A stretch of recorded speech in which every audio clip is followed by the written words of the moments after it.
അമീറുൽ മുഅ്മിനീൻ ഹസ്രത്ത് മിർസ മസ്റൂർ അഹ്മദ് ഖലീഫത്തുൽ മസിഹൽ ഖാമിസ് അയ്യദഹുല്ലാഹു തആല ബിനസ്രിൽ അസീസ് 2025 ഓഗസ്റ്റ് 29 ചെയ്ത ജുമാ ഖുതുബയുടെ സംഗ്രഹമാണ് ഇത്.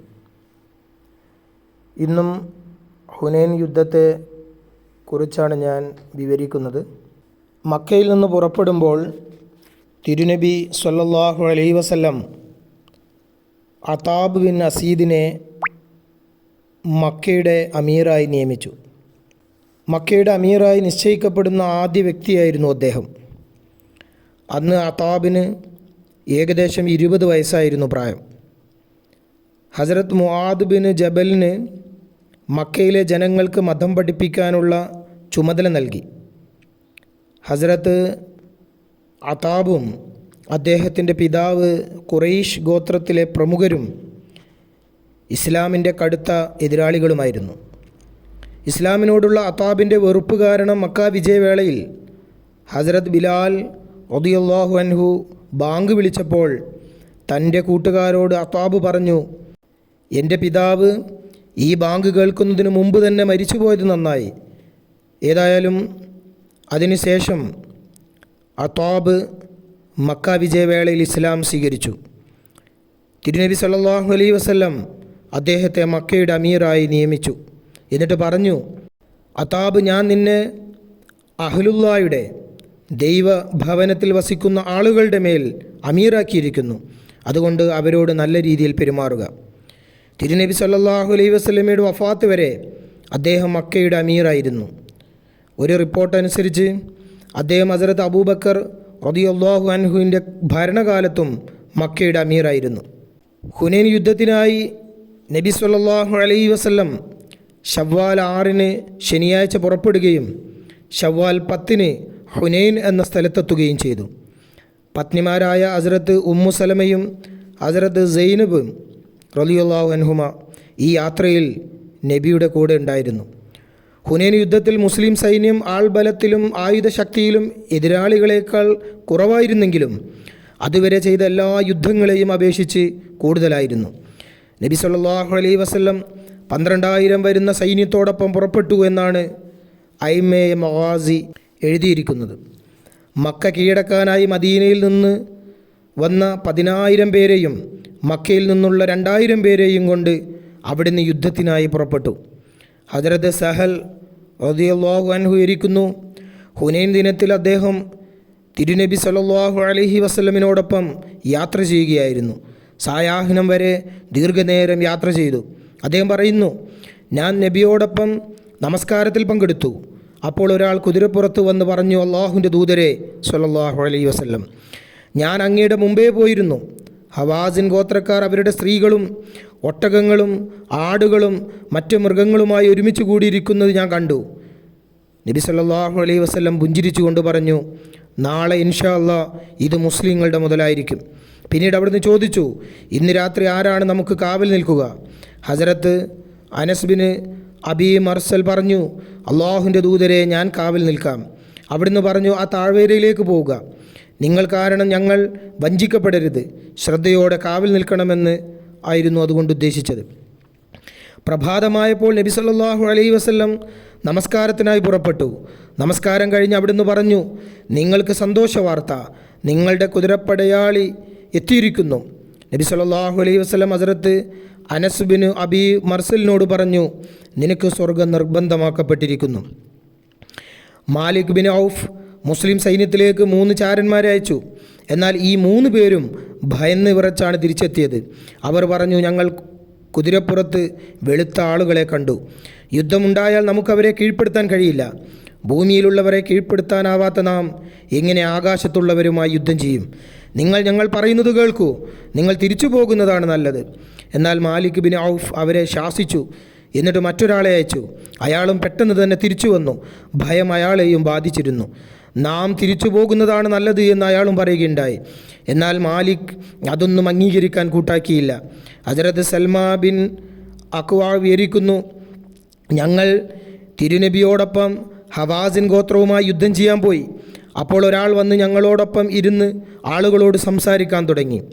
പിന്നെ അയാൾ വേഗം ഒട്ടകപ്പുറത്ത് കയറി പോകാൻ തുടങ്ങി. നബി സല്ലല്ലാഹു അലൈഹി വസല്ലം ഇത് കണ്ടപ്പോൾ പറഞ്ഞു, ഇയാൾ ചാരനാണ്, ഇയാളെ പിടിച്ച് വധിക്കുക. അങ്ങനെ അയാളെ പിടിച്ച് വധിക്കുകയുണ്ടായി. ഒരുപാട് മലയിടുക്കുകളുള്ള പ്രദേശമാണ് ഹുനൈൻ. തിരുനബി സല്ലല്ലാഹു അലൈഹി വസല്ലമയെയും അവിടുത്തെ സഹാബികളെയും ഒരേ സമയം ആക്രമിക്കാനായി മാലിക് ബിൻ ഔഫ് തൻ്റെ സൈന്യത്തിൽ ചിലരെ മലയിടുക്കിൽ പതിയിരുത്തി. ശത്രുക്കളുടെ സൈനിക നിര ഇങ്ങനെയായിരുന്നു: ഏറ്റവും മുന്നിൽ കുതിരപ്പട, പിന്നിൽ കാൽനട സൈന്യം, അതിനു പിന്നിൽ ഒട്ടകപ്പുറത്ത് സ്ത്രീകളും കുട്ടികളും, അതിനു പിന്നിൽ ഒട്ടകങ്ങൾ, ആടുകൾ, മറ്റ് കന്നുകാലികൾ എന്നിവ. നബി സല്ലല്ലാഹു അലൈഹി വസല്ലം ബനൂ സലീം ഗോത്രത്തിൽപ്പെട്ട 1000 കുതിരപ്പടയാളികളെ സൈന്യത്തിൻ്റെ മുൻനിരയിൽ നിർത്തി. അതിൻ്റെ നേതൃത്വം ഹസ്രത്ത് ഖാലിദ് ബിൻ വലീദിനെ ഏൽപ്പിച്ചു. സൈന്യത്തിൻ്റെ മധ്യഭാഗത്തായിരുന്നു തിരുനബി സല്ലല്ലാഹു അലൈഹി വസല്ലം. അവിടുന്ന് മുഹാജിറുകൾക്കും അൻസാറുകൾക്കും വലിയ പതാകകൾ ഭാഗിച്ചു നൽകി. മുഹാജിറുകളിൽ നിന്നൊരു പതാക ഹസ്രത്ത് അലി റളിയല്ലാഹു അൻഹുവിനെ ഏൽപ്പിച്ചു. ഒരു പതാക ഹസ്രത്ത് സഅദ് ബിൻ അബി വഖാസിനും ഒരു പതാക ഹസ്രത്ത് ഉമർ ഫാറൂഖിനും നൽകി. അൻസാറുകളിൽ ഖസ്റജ് ഗോത്രത്തിൻ്റെ പതാക ഹസ്രത്ത് ഹുബാബ് ബിൻ മുൻദിറിനും ഔസ് ഗോത്രത്തിൻ്റെ പതാക ഹസ്രത്ത് അസീദ് ബിൻ ഹുദൈറിനും നൽകി. ഹുനൈൻ യുദ്ധത്തിൽ ആദ്യ ജയം മുസ്ലിങ്ങൾക്കാണ് ലഭിച്ചത്. പിന്നീട് ശത്രുക്കളുടെ ശക്തമായ ആക്രമണത്താൽ മുസ്ലിങ്ങൾ പരിഭ്രാന്തരായി പിന്തിരിഞ്ഞോടിയതോടെ താൽക്കാലികമായി പരാജയപ്പെട്ടെങ്കിലും ഒടുവിൽ മുസ്ലിങ്ങൾക്ക് മഹത്തായ വിജയം ലഭിക്കുകയുണ്ടായി. ബുഖാരിയുടെ നിവേദനമനുസരിച്ച് ഹസ്രത്ത് ബറാ ബിൻ ആസിബ് പറയുന്നു, ഞങ്ങൾ ബനു ഹവാസിനെ ആക്രമിച്ചപ്പോൾ അവർ പരാജയപ്പെട്ട് പിന്തിരിഞ്ഞോടി. ഞങ്ങൾ യുദ്ധം മുതൽ ശേഖരിക്കാൻ തുടങ്ങി. അപ്പോഴേക്കും അവർ ഞങ്ങളുടെ മേൽ അമ്പുകളുടെ ഒരു പെരുമഴ വർഷിച്ചു. ഇതുകാരണം സംരക്ഷിക്കാൻ ആയുധങ്ങളില്ലാത്ത യുവാക്കൾ പിന്നോട്ട് തിരിഞ്ഞോടി. എന്നാൽ നബി സല്ലല്ലാഹു അലൈഹി വസല്ലം അപ്പോഴും യുദ്ധക്കളത്തിൽ ഉറച്ചു നിന്നു. തിരുനബി സല്ലല്ലാഹു അലൈഹി വസല്ലം വെള്ള നിറത്തിലുള്ള കുതിരപ്പുറത്തായിരുന്നുണ്ടായിരുന്നത്. നബി തിരുമേനി പങ്കെടുത്ത എല്ലാ യുദ്ധങ്ങളിലും ശ്രദ്ധേയമായ ഒരു കാര്യമുണ്ട്. യുദ്ധക്കളത്തിലെ സാഹചര്യം എന്തുമായിക്കൊള്ളട്ടെ, അവിടുന്ന് അചഞ്ചലമായ ധൈര്യവും നിശ്ചയദാർഢ്യവുമാണ് പ്രകടിപ്പിച്ചിരുന്നത്. വലിയ വീരയോദ്ധാക്കൾക്ക് പോലും കാലിടറുമ്പോൾ അവിടുന്ന് ഒരു പാറ പോലെ അവിടെ ഉറച്ചു നിന്നിരുന്നു.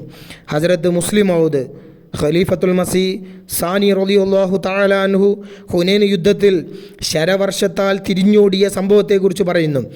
ഹുനൈൻ യുദ്ധത്തിൽ മുസ്ലിം സൈന്യം പിന്നോട്ട് മാറിയപ്പോൾ ശത്രുക്കളുടെ അമ്പുകളുടെ ആക്രമണം ശക്തമായതുകൊണ്ട് നബി സല്ലല്ലാഹു അലൈഹി വസല്ലം ഏതാനും സഹാബികളോടൊപ്പം ശത്രുവിൻ്റെ നേരെ മുന്നോട്ട് നീങ്ങി. ശത്രുക്കളുടെ ആക്രമണ ശക്തി വർദ്ധിക്കുന്നത് കണ്ട ഹദരത്ത് അബൂബക്കർ റളിയല്ലാഹു അൻഹു നബി സല്ലല്ലാഹു അലൈഹി വസല്ലമിനെ തടയാൻ ആഗ്രഹിച്ചു. അദ്ദേഹം മുന്നോട്ട് വന്ന് കുതിരയുടെ കടിഞ്ഞാൻ പിടിച്ചു. എന്നാൽ നബി സല്ലല്ലാഹു അലൈഹി വസല്ലം പറഞ്ഞു, എൻ്റെ കുതിരയുടെ കടിഞ്ഞാൻ വിടുക. അതിനുശേഷം ഈ കവിത ചൊല്ലിക്കൊണ്ട് മുന്നോട്ട് നീങ്ങി: അനൻ നബിയു ലാ കദിബ് അന ബിനു അബ്ദുൽ മുത്തലിബ്. ഞാൻ ദൈവത്തിൻ്റെ പ്രവാചകനാണ്, വ്യാജനല്ല. അബ്ദുൽ മുത്തലിബിൻ്റെ മകനാണ് ഞാൻ അബ്ദുൽ മുത്തലിബിൻ്റെ മകനാണ് എന്ന് നബി സല്ലല്ലാഹു അലൈഹി വസല്ലം പറഞ്ഞതിൻ്റെ അർത്ഥം ഇതാണ്: ശത്രുക്കൾ ശക്തമായി ആക്രമണം നടത്തുകയും ശത്രുവിൻ്റെ 4000 വില്ലാളി വീരന്മാർ അമ്പുകളുടെ മഴ വർഷിക്കുകയും ഈ അവസ്ഥയിൽ ഞാൻ മുന്നോട്ട് നീങ്ങുന്നത് മനുഷ്യ കഴിവുകൾക്ക് അതീതമായ ഒന്നായി തോന്നിയേക്കാം. എന്നാൽ ആരും വഞ്ചിതരാകരുത്. എന്നിൽ എന്തെങ്കിലും ദൈവത്വപരമായ ശക്തിയുണ്ടെന്ന് കരുതരുത്. ഞാൻ അബ്ദുൽ മുത്തലിബിൻ്റെ മകനായ ഒരു മനുഷ്യൻ മാത്രമാണ്. ദൈവദൂതനായതിനാൽ അള്ളാഹുവിൻ്റെ സഹായം എന്നോടൊപ്പം ഉണ്ടെന്ന് മാത്രം. മുസ്ലിം സൈന്യത്തിന് ഇടർച്ച സംഭവിച്ചപ്പോൾ തിരുനബിയുടെ സമീപം ഏതാനും ആളുകളെ ഉണ്ടായിരുന്നുള്ളൂ. അവരുടെ എണ്ണം 300-400 ആയിരുന്നു എന്നാണ് പറയപ്പെടുന്നത്. എല്ലാവരും ഓടിപ്പോയിരുന്നില്ല എന്നാണ് നിവേദനങ്ങളിൽ വന്നിട്ടുള്ളത്. മക്കയിൽ ഉറച്ച വിശ്വാസം കൈവന്നിട്ടില്ലാത്തവരും മക്കയിൽ നിന്ന് യുദ്ധത്തിൽ പങ്കെടുക്കാൻ വന്ന അമുസ്ലിങ്ങളുമാണ് ഓടാൻ തുടങ്ങിയത്.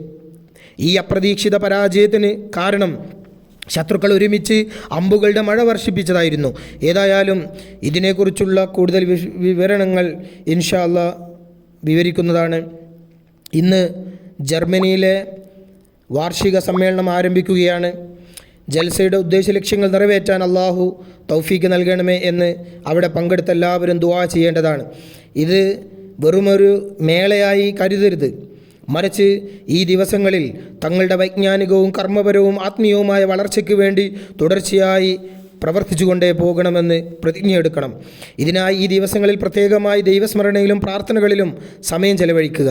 തങ്ങൾക്കും തങ്ങളുടെ തലമുറകൾക്കും വേണ്ടി പ്രാർത്ഥിക്കുന്നതോടൊപ്പം ജമാഅത്തിൻ്റെ പുരോഗതിക്കും എല്ലാ ശത്രുക്കളുടെയും തിന്മകളിൽ നിന്ന് അള്ളാഹുവിൻ്റെ സംരക്ഷണം തേടുന്നതിനും അവരുടെ തിന്മകൾ ഇല്ലാതാക്കുന്നതിനും വേണ്ടി പ്രാർത്ഥിക്കുക.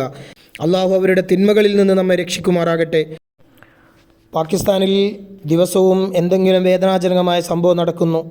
അള്ളാഹു എത്രയും വേഗം ഈ എതിരാളികളെ പിടികൂടട്ടെ. പൊതുവായി ലോക സമാധാനത്തിന് വേണ്ടിയും പ്രാർത്ഥിക്കുക. ഈ ലോകം അവരുടെ പ്രവർത്തനങ്ങൾ കാരണം തങ്ങളുടെ നാശത്തിലേക്ക് കൂടുതൽ അടുക്കുകയാണ്. അള്ളാഹു നമ്മെ ഈ ഭയാനകമായ നാശത്തിൽ നിന്ന് രക്ഷിക്കുമാറാകട്ടെ. ഫലസ്തീനികൾക്ക് വേണ്ടിയും പ്രാർത്ഥിക്കുക. ഇസ്രായേലി സർക്കാർ ക്രൂരതയുടെയും കിരാതത്വത്തിൻ്റെയും പാരമ്യതയിലെത്തിയിരിക്കുന്നു. ഫലസ്തീനികളെ ഈ ഭൂമുഖത്ത് നിന്ന് തുടച്ചു മാറ്റാൻ അവർ ആഗ്രഹിക്കുന്നു എന്ന് തോന്നുന്നു.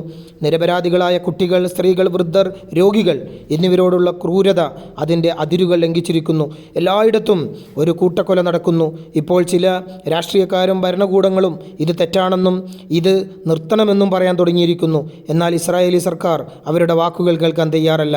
പണത്തിൻ്റെയും അധികാരത്തിൻ്റെയും ലഹരി അവരെയും അമേരിക്കയെയും അവരുടെ അനുയായികളെയും അഹങ്കാരത്തിൻ്റെയും ക്രൂരതയുടെയും അങ്ങേയറ്റത്ത് എത്തിച്ചിരിക്കുന്നു.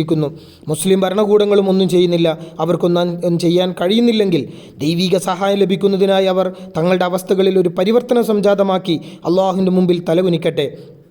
അവർക്ക് ഈ ബുദ്ധി ലഭിച്ചിരുന്നെങ്കിൽ എന്ന് ആഗ്രഹിച്ചു പോകുന്നു. അതുപോലെ മുസ്ലിങ്ങളെയും ഉപദ്രവിക്കുന്നു. അള്ളാഹു അവരെയും ഈ ക്രൂരതയിൽ നിന്ന് തടയട്ടെ. ഈ എല്ലാ ക്രൂരതകൾക്കുമെതിരെ കഴിവിൻ്റെ പരമാവധി ശബ്ദമുയർത്തേണ്ടതെന്ന് നമ്മൾ അഹമ്മദികളുടെ കടമയാണ്. ഇതിന് പ്രത്യേകമായി പ്രാർത്ഥിക്കുകയും ചെയ്യുക. ഹൃദയവേദനയോടെ പ്രാർത്ഥിക്കുക. അള്ളാഹു അതിനുള്ള തൗഫീക്ക് നൽകുമാറാകട്ടെ. ആമീൻ.